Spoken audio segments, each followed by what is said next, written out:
Привет, это Алиса и канал Морфоген. Мы привыкли, что все самое огромное осталось в эпохе динозавров, но это ошибка.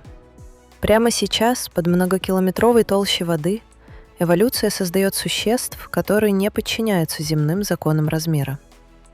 Почему ледяная бездна превращает обычных рачков в бронированных гигантов? Сегодня мы спускаемся туда, где время замедляется, а монстры становятся реальностью. Погнали! На поверхности океана свет, тепло и жизнь в привычных размерах. Но опустись на 4 километра вниз, и реальность ломается. Представь, ты в батискафе. За иллюминатором абсолютная поглощающая темнота. Давление снаружи 400 атмосфер. Это как если бы на каждый квадратный сантиметр твоего тела давило несколько тонн. Температура воды почти лед. Вдруг включается прожектор, и в луче света ты видишь движение. Сначала думаешь «крупная рыба», потом понимаешь – это мокрица. Обычная мокрица, какие прячутся под камнями во дворе. Только это размером с крупную собаку. Добро пожаловать на дно океана. Место, где эволюция переписала правила размера. Сегодня мы разберем, как работает этот биомеханизм. Не мистика, а чистая физика и жестокая биология. Почему холод, тьма и давление делают кальмаров размером с автобус, а изоподов – бронированными монстрами? То, что ты видишь, не мутация из фантастического фильма. Это официально задокументированное явление – глубоководный гигантизм. Суть в том, что многие виды, чьи родственники на поверхности остаются крошечными, на дне мутируют в настоящих левиафанов. Давай сравним. Гигантский изопод – Bathynomus giganteus. Твоя садовая мокрица – 1 сантиметр. Этот глубоководный танк – полметра в длину и весом почти 2 килограмма. Колоссальный кальмар. Обычный кальмар помещается на тарелке. Этот вырастает до 14 метров и весит 750 килограммов. Морские пауки. На мелководье они размером с ноготь. На дне Южного океана размах их ног достигает почти метра. Это не случайность. Когда десятки разных видов синхронно увеличиваются в размерах, значит работает единый безжалостный механизм выживания. И у него 3 главных шестеренки. Первая шестеренка – холод. В 1847 году биолог Карл Бергман заметил, чем холоднее климат, тем крупнее животное. Белый медведь в Арктике весит 700 килограммов.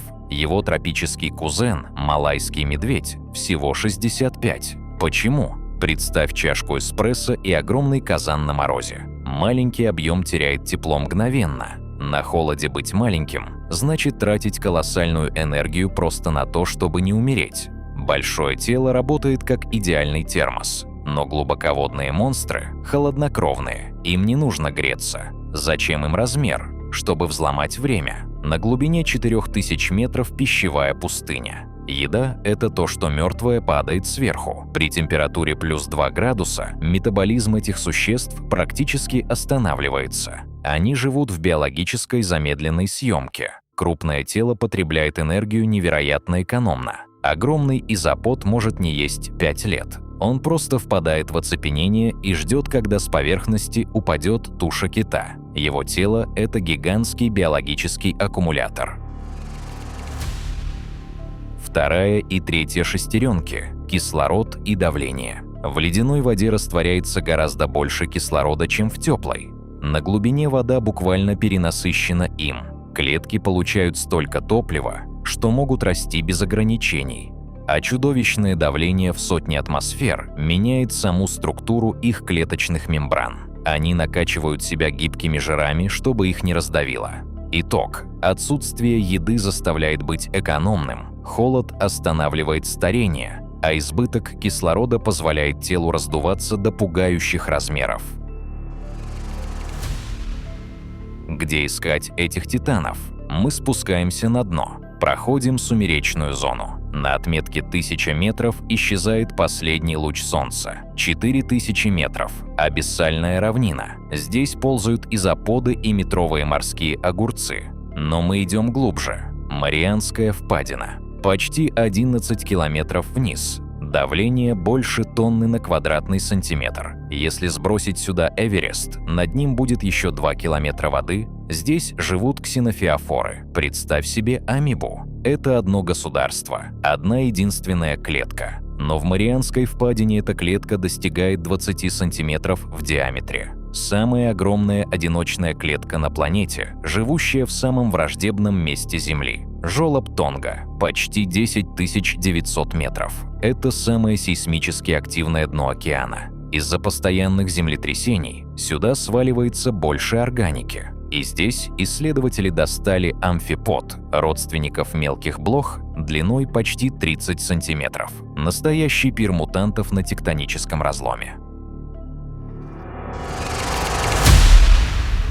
Давай посмотрим им в глаза. Колоссальный кальмар Месониготеутис хамилтони. Это бочка с щупальцами весом в 3/4 тонны. Глаза размером с обеденную тарелку, самые большие в мире, чтобы ловить слабые биолюминесцентные вспышки во тьме. На его щупальцах не присоски. Там вращающиеся хитиновые крюки. Кашалоты всплывают со дна со страшными рваными шрамами, следами битв с этим чудовищем. Гигантский морской паук Колоссендейс колоссеа. Размах ног 90 сантиметров. Его туловище настолько крошечное, что внутренние органы, включая кишечник и гонады, переместились прямо в его длинные ноги. Он буквально ходит на своих внутренностях, всасывая кислород всем телом.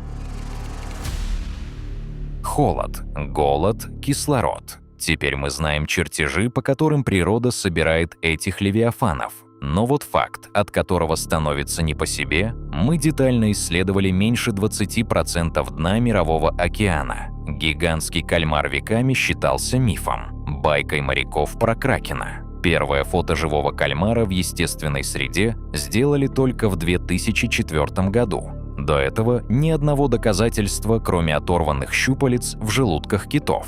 Сколько еще существ, работающих по правилам глубоководного гигантизма, скрывается в оставшихся 80% пустоты. На глубинах, где никогда не было луча света, могут жить монстры, масштабы которых мы даже не способны представить. Дно океана – это не пустошь, это совершенно другая планета прямо под нами. И если тебе интересно, какие еще аномалии скрывает наша Земля, подписывайся, чтобы ничего не пропустить.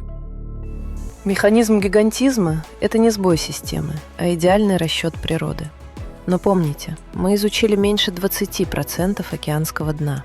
А значит, в вечной темноте абиссальных равнин могут скрываться титаны, масштаб которых мы даже не в силах вообразить. С вами была Алиса и канал Морфоген. До встречи!